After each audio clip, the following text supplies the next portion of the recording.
Hello everyone, welcome back to Mukul Maurya world blog. Myself Kalyani Mahesh. ఈ పూజ నాది రెండవసారి సప్త శనివారాల వ్రతంలో రెండవ వారం అండి. సో చాలా మంది చాలా సందేహాలు అడుగుతున్నారు, కామెంట్స్ చేస్తున్నారు. వారందరికీ ఈ వీడియో ద్వారా నేను కొన్ని విషయాలు, నాకు తెలిసినవి, పంతులు గారి ద్వారా తెలుసుకున్నవి, అంటే ఈ వ్రత నియమాలు, అట్లాగే కొన్ని సందేహాలు ఇవన్నీ ఉంటాయి కదా, అవన్నీ చెప్దామని మీ ముందుకు వచ్చాను. అమావాస్య రోజు కాకుండా ఏ శనివారం అయినా మనం ఈ సప్త శనివారాల వ్రతం స్టార్ట్ చేసుకోవచ్చు. మధ్యలో అమావాస్య వచ్చినా సరే ఏం పర్వాలేదు, కంటిన్యూ చేయొచ్చు. బట్ అమావాస్య రోజున మాత్రం స్టార్ట్ చేయకూడదు. జనరల్గా మనం పీఠం అనేది నేలపైన పెట్టుకుంటాము. బట్ నాలాగా హెల్త్ పరంగా కొన్ని ఇబ్బందులు ఉన్న వాళ్ళు, కింద కూర్చోలేని వాళ్ళు, ముందుకి ఎక్కువగా వంగలేని వాళ్ళు, ఇట్లాగా టేబుల్ మీద అయితే ఇంకొక పీఠం లాంటిది పెట్టుకుని ఏర్పాటు చేసుకోవచ్చు. అట్లాగే నేను బాగా ముందుకి వంగకూడదు కాబట్టి వెనక మీకు ప్లేస్ చూపించాను చూసారా, టేబుల్ మీద కూడా నేను ఇంకా ముందుకి పెట్టుకున్నాను అనమాట. సో ఇలా పెట్టుకున్నప్పుడు మనం గోడకి పెట్టుకోవడం కుదరదు కదా పటాన్ని అయితే.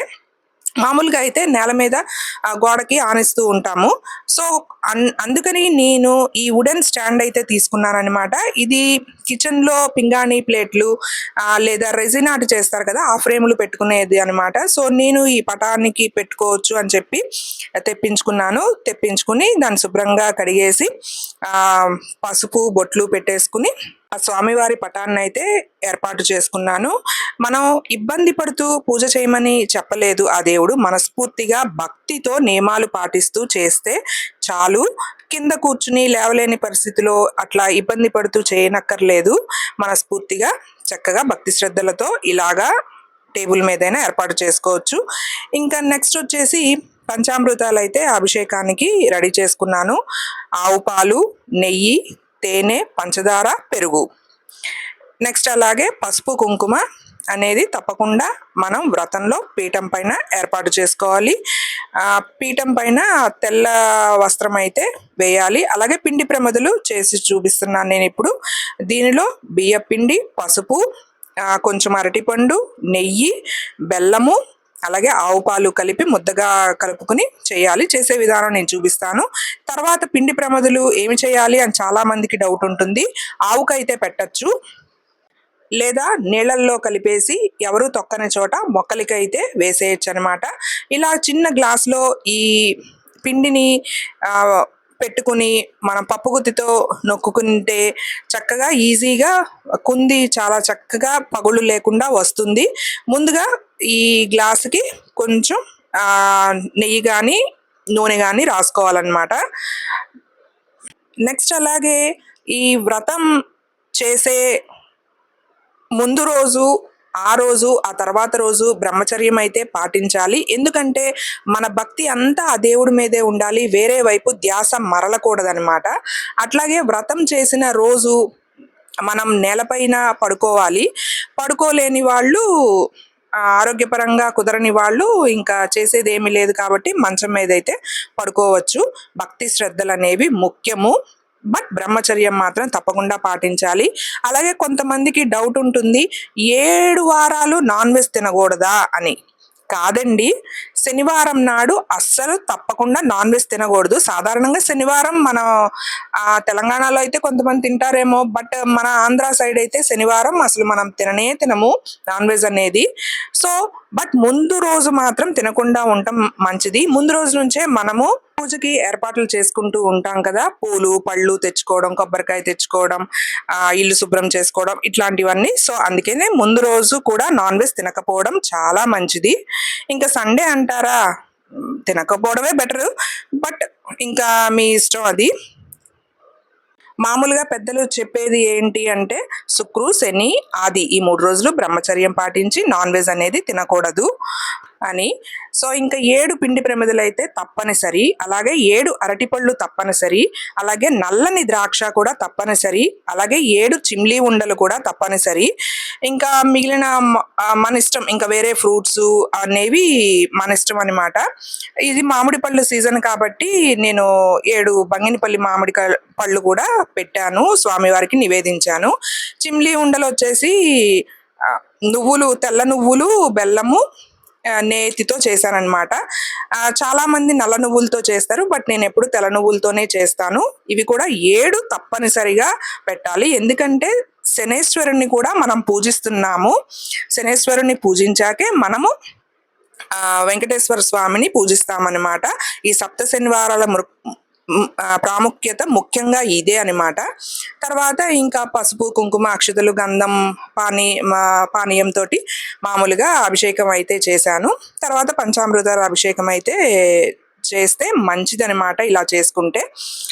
ఇంకా ఉపవాస నియమాలకి వస్తే ఆరోగ్యరీత్యా ఇప్పుడు చాలా మంది పొద్దున్నే గ్యాస్ టాబ్లెట్ వేసుకోవాలి, అలాగే టిఫిన్ చేసి టాబ్లెట్ వేసుకోవాల్సిన వాళ్ళు చాలా మంది ఉంటారు. టాబ్లెట్లు వేసుకోవాలి కాబట్టి ఇంకా అది మన హెల్త్ సిచ్యువేషన్ని బట్టి మనము డిసైడ్ అవ్వాలి.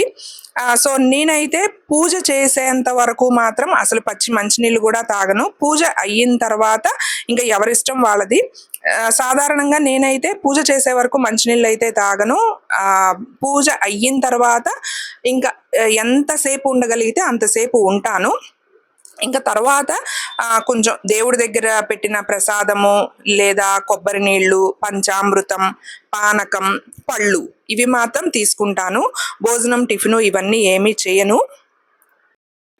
సో ఇలా కూడా ఉండలేని వాళ్ళు పూజ అయిపోయిన తర్వాత టాబ్లెట్లు వేసుకోవాలి కాబట్టి ఇంకా టిఫిన్ తినేసి టాబ్లెట్లు అయితే వేసుకోండి. ఎందుకంటే హెల్త్ ముఖ్యం కదా. కడుపు మార్చుకుని మనం ఇబ్బంది పడుతూ మనల్ని పూజ చేయమని ఏ రోజు ఆ స్వామివారు కోరరు.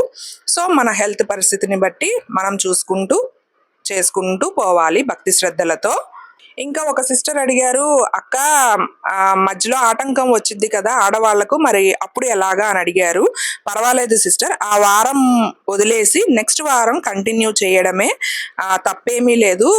ఆడవాళ్ళకి ఉన్న ఇది తెలుసు కదా, ఆ దేవుళ్ళకి మాత్రం తెలియదా? సో అందుకని మధ్యలో ఏ వారమైనా ఆటంకం వచ్చినప్పుడు ఆ వారం వదిలేసి నెక్స్ట్ వారం కంటిన్యూ చేసుకోవడమే.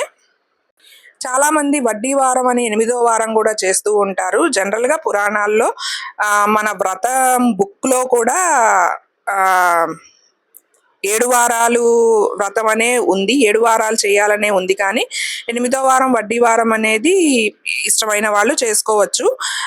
8వ వారం వడ్డీ వారం ఏంటంటే అన్ని వండుకుని అందరినీ పిలుచుకుని వీళ్ళు కూడా తింటారనమాట. ఇంకా ఉపవాసం అట్లాంటివి ఏమీ ఉండదు, జస్ట్ పూజ చేసుకుని తినేస్తారు. సో అట్లా పెట్టారేమో అని నా అభిప్రాయము. పంతులు గారు కూడా నాకు అదే చెప్పారు. 8వ వారం అన్ని ఘనంగా చేసుకుని అందరినీ పిలిచి భోజనాలు పెట్టుకుని ఉపవాసం లేకుండా మీరు కూడా వాళ్ళతో పాటు తినేస్తారమ్మా, అందుకే అట్లాగా. మామూలుగా 7 వారాలు అయితే మీరు ఉపవాసం ఉంటారు కదా, ఆ 7వ వారమే అందరినీ పిలిచి మీరు మాత్రం ఉపవాసం ఉండి వేరే వాళ్ళకి పెడుతూ ఉంటే మీకు ఓపిక ఉండదు కదా అని పంతులు గారు అయితే చెప్పారనమాట. సో నేనైతే 7 వారాలే చేస్తాను. 8వ వారం అనేది నేను ఫస్ట్ టైం చేసినప్పుడు కూడా చేయలేదు. 7 వారాలు కూడా ఇట్లాగే ఉపవాసం ఉండి పళ్ళు, స్వామివారికి సమర్పించిన పంచామృతం, పానకం తీసుకుంటానన్నమాట. నెక్స్ట్ ఈవినింగ్ కూడా పూజ చేసిన తర్వాత పూజ చేయకముందే స్నానం చేసి వంట చేసేసుకుని ఈవినింగ్ పూజ చేసిన తర్వాత స్వామివారికి ఆ అన్నము ఏదైతే నేను ఎక్కువగా ముద్దపప్పు, నెయ్యి, అన్నము పెట్టి నివేదిస్తూ ఉంటాను స్వామివారికి. సో అలా నివేదించి అవే నేను తీసుకుంటానన్నమాట. ఇంకా తర్వాత పీఠం అనేది సాయంత్రం పూటే కదుపుతాను నేను. అన్నీ ఇంకా పిండి ప్రమిదలు తీసేసి ఒక కవర్లో పెట్టేసి ఆవు వస్తే వెంటనే పెట్టేస్తాను, లేదా నెక్స్ట్ డే అయినా ఆవు కోసం వెయిట్ చేసి పెడతాను. ఆవు ఇంకా 2-3 రోజులకు కూడా నాకు ఆవులు కనిపించకపోతే నీళ్ళల్లో కలిపేసి మొక్కల్లో అయితే పోసేస్తూ ఉంటాను, ఎవరు తొక్కని చోట. ఇంకా బియ్యం వేసాం కదా మనం పటం కింద, ఆ బియ్యాన్ని నేను ఒక గిన్నెలోకి తీసుకుని వాటిని పరవాన్నం వండినప్పుడు ఈ బియ్యాన్ని కలిపేస్తూ ఉంటానన్నమాట. ఇంకా పసుపు గణపతిని చేసాం కదా, అది మనం ముఖానికి రాసుకోవచ్చు అనమాట. ముఖానికి మాత్రమే రాసుకోవాలి, కాళ్ళకి రాసుకోకూడదు. ఈ దీపారాధన పిండి ప్రమిదల్లో మనము నువ్వుల నూనె వాడితే శ్రేష్టం అనమాట. ఎందుకంటే శనైశ్వర స్వామికి నువ్వుల తైలం అంటే ప్రీతి, అందుకే నువ్వుల నూనె అయితే వాడాలి. ఇక ప్రతి పిండి ప్రమిదలో నేను 3 ఒత్తులు అయితే వేస్తాను. చాలా మంది 7 ఒత్తులు కూడా వేస్తూ ఉంటారు. ఏక ఒత్తి అయితే వేయకూడదు. పూజలో గమనించినట్లయితే నేను ఇక్కడ కలశం అనేది పెట్టలేదు. మాకు ఆనవాయితీ లేదనమాట. అత్తింటి తరపున, పుట్టింటి తరపున కూడా కలశం పెట్టుకునే వాళ్ళకి మామూలుగా అదే జాకెట్ ముక్క ప్రతి వారం వాడుకోవచ్చు. వేరే వేరే కొత్త జాకెట్ ముక్కలైతే పెట్టుకోనవసరం లేదు. కలశంలో పోసిన నీళ్లు మొక్కలకైతే ఎవరు తొక్కని చోట పోయాలి. ఇక పీఠం పైన వేసిన తెల్లని వస్త్రం కూడా మొత్తం పీఠం కదిపి తీసిన తర్వాత వాష్ చేసుకుని అది మళ్ళీ నెక్స్ట్ వారానికి ఉపయోగించుకోవచ్చు. ఇంకా ఒక్కొక్క వారం ఒక్కొక్క ప్రసాదం లాగా చేస్తాను. 7వ వారం 7 ప్రసాదాలు అయితే చేస్తాను. ముడుపు విషయానికి వస్తే మొదటి వారమే మనం ముడుపు కట్టుకోవాలి. తెల్లని వస్త్రం లేదా పసుపు వస్త్రం తీసుకుని దాన్ని పసుపులో ముంచుకుని తర్వాత మనకి తోచిన డబ్బులు, అలాగే 2 వక్కలు, 2 ఎండు ఖర్జూరం, పసుపు, కుంకుమ, అక్షతలు వేసి, అంటే డబ్బులు నోట్లు కాకుండా చిల్లర అయితే బెటర్ అన్నమాట. సో ఇలా ముడుపు కట్టుకోవాలి.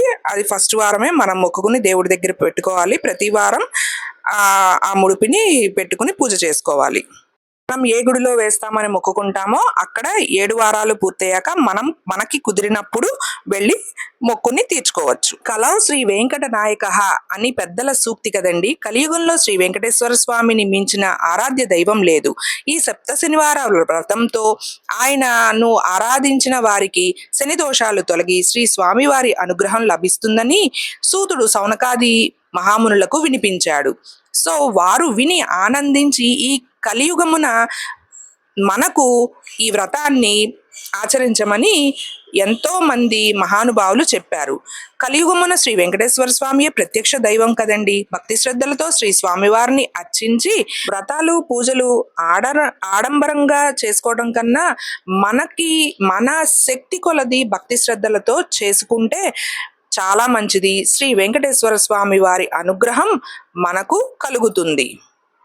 నాకు కుదిరినంత వరకు, నాకు తోచినంత వరకు నేనైతే చాలా వరకు చెప్పాను. ఇంకేమైనా డౌట్స్ ఉంటే కమెంట్స్ చేయండి. నేను మళ్ళీ నెక్స్ట్ పూజలో అవి రిప్లై ఇస్తాను. సో ముందుగా గణేశుని పూజ చేసి గణేశుని అష్టోత్తరాలు, వెంకటేశ్వర స్వామి అష్టోత్తరాలు, శనేశ్వర అష్టోత్తరాలు, లక్ష్మీదేవి అష్టోత్తరాలు, అలాగే పద్మావతి అమ్మ అష్టోత్తరాలు, 3 వ్రత కథలు, గోవిందనామాలు ఇవన్నీ చదువుకోవాలి.